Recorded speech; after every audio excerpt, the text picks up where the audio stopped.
안녕하세요. 6월 24일 금요일 마이드라에 오신 여러분들을 환영하고 축복합니다. 여러분은 여러분의 자녀를 향한 어떤 기대가 있으십니까? 자녀들이 나보다 더 편안하고 행복하게 사는 것에 대해 바라고 계시죠? 그런데 그것 이상으로 자녀들의 믿음이 여러분의 믿음보다 더 온전하고 확고하게 되길 바라시는 기대와 노력이 있으신가요? 자녀들을 향한 믿음의 교육 그리고 신앙 훈련이 우리 삶에 동반될 때에 우리 자녀 세대들이 약속의 땅 가나안의 주역이 될 것입니다. 여러분의 자녀들에게 신앙을 선물해 주십시오. 가능하시다면 이 마이드라를 자녀들에게도 보내주십시오. 가장 큰 선물과 유언은 돈과 명예, 권력의 유산 아닌 바로 믿음의 유산, 말씀입니다. 그러면 오늘은 자녀들을 향한 마음을 담아 힘차게 마이드라를 시작해 보도록 하겠습니다. 자, 출발!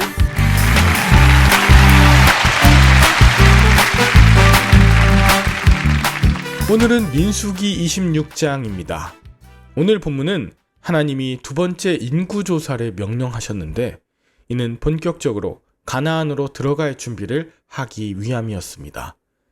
인구조사는 하나님의 언약의 실행 의지를 보여주시는 것인데 특별히 어제 25장에 바알 보울 사건으로 인해 많은 사람들이 죽고 또 침체되어 있는 것을 여러분 예상해 보실 수 있으시죠?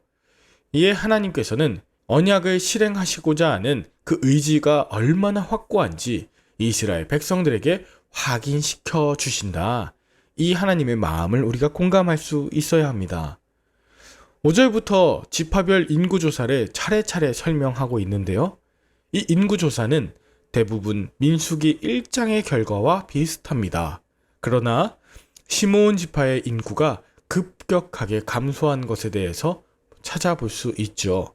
이것은 전에도 말씀드렸듯이 바알보울 사건에서 뻔뻔한 음행을 저지르다가 죽은 시므리가 시므온 지파의 지도자였기 때문입니다. 한 지도자가 자기 지파 백성들에게 어떤 음행의 영향력을 미쳤을지에 대해 생각해 보게 하는 대목입니다. 게다가 창세기 49장에 야곱이 시므온에 대해 세겜에서 폭력을 행한 일 때문에 저주를 받아 이스라엘 중에서 흩어질 운명이라고 예언했던 것 여러분 기억하시나요? 다만 그때 야곱이 시므온에 대해 저주한 것, 이 말씀이 이루어졌다기보다 시므온이 그런 유언을 무시하고 경거망동하게 행했기 때문에 그 유언에 따른 열매를 맺었다고 볼 수 있습니다. 왜냐하면 시므온과 같이 저주를 받았던 레위는 오히려 축복을 받고 있기 때문입니다. 같은 유언, 어떻게 행하느냐에 따라서 자손들이 취하게 되는 열매가 다르게 되는 것이죠. 한편 인구조사의 결과 이스라엘은 1차 조사 때 60만 3,550명보다 약 2,000명 정도 감소한 60만 1,730명으로 조사되었습니다. 이것은 척박한 광야의 환경과 이스라엘의 거듭된 죄악과 하나님의 심판을 감안한다면 그들이 얼마나 무사하게 광야를 지났는지 보여주는 것입니다. 광야는 뜨거운 낮의 해 그리고 차가운 밤으로부터 노출된 곳이죠.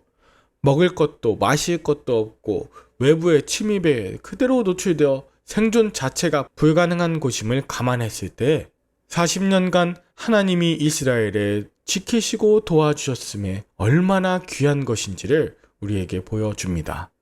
또 하나 인구조사의 결과는 여호수아와 갈렙을 제외한 첫 인구조사 때 참여한 사람이 하나도 살아남지 않았음을 보여줌으로써 새로운 세대를 통해 하나님의 언약을 반드시 성취하시겠다고 하는 희망의 신호탄이기도 합니다.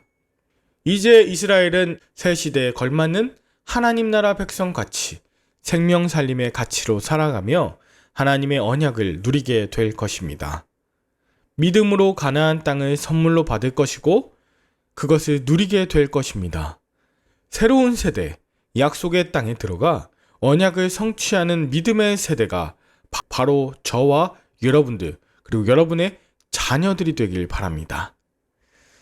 저는 오늘 본문 통해서 새로운 시대 약속의 땅 가나안을 제게 주심을 확신하게 되었습니다. 코로나 이후의 새로운 시대, 또 새로운 목회는 바로 하나님의 말씀에 순종하며 그 말씀을 매일매일 묵상하며 또 살아가는 그런 새로운 백성들에게 있기 때문입니다. 하나님은 말씀을 통해 제 지난 날들 돌아보게 하시고 약속된 미래를 준비하게 하셨습니다. 과거의 발자취를 통해 깨달은 교훈 잊지 않고 하나님의 말씀을 온전히 따를 때에 하나님은 저와 여러분들의 앞길을 형통하게 하여 주실 것입니다. 그러나 과거의 영광에 취해 죄악에 대해 회개하지도 않고 하나님의 말씀을 철저하게 무시하고 경멸하는 행위의 종착지는 결국 광야입니다. 반대로 하나님 말씀 따라 담대하게 나아가는 자들의 종착지는 은혜로 받는 가나안 땅입니다. 사랑하는 말들아 식구 여러분, 하나님의 성령을 소멸하지 마시고 또 여호수아와 갈렙과 같은 믿음의 다음 세대들에 대해 절대로 함부로 대하지 마십시오. 이제는 약속의 땅을 진취적으로 차지할 말씀으로 훈련된 다음 세대 리더들이 이스라엘을 이끌어갈 때입니다. 수많은 심판과 죽음, 코로나 시대에 잃어버린 양 이상으로 하나님이 새로운 세대의 부흥을 예비하신 줄 믿습니다. 보이지 않는 하나님의 손이 우리를 붙잡고 동행하사 새로운 하나님 나라를 온전하게 이루시고 우리에게 허락하신 줄 믿습니다. 여러분은 오늘 본문을 통해 무엇을 느끼셨나요? 하나님께서 여러분에게 주시겠다고 한 약속이자 변치 않는 언약을 신뢰하십니까? 사람의 유언과 저주가 아닌 하나님의 말씀을 신뢰하며 축복으로 바꾸어내는 삶을 사시겠습니까? 여러분의 있는 자리와 가정, 자녀들에게 이 축복이 흘러 넘치도록 바로 저와 여러분이 여호수아와 갈렙과 같은 자가 되시길 진심으로 축원하며 함께 기도할까요? 하나님 아버지, 우리를 과거의 습관과 슬픔의 광야의 땅이 아닌 약속의 땅 가나안으로 또 하나님의 나라를 일구어가는 소망의 민족들 되게 하여 주시옵소서. 옛것과 죄악에 대해서는 담대하게 하시고 앞날에 대해서는 기뻐하며 기대하게 하여 주시옵소서. 예수님의 이름으로 기도합니다. 아멘. 오늘도 좋은 하루 보내시고 저는 내일 다시 뵙도록 하겠습니다. 샬롬.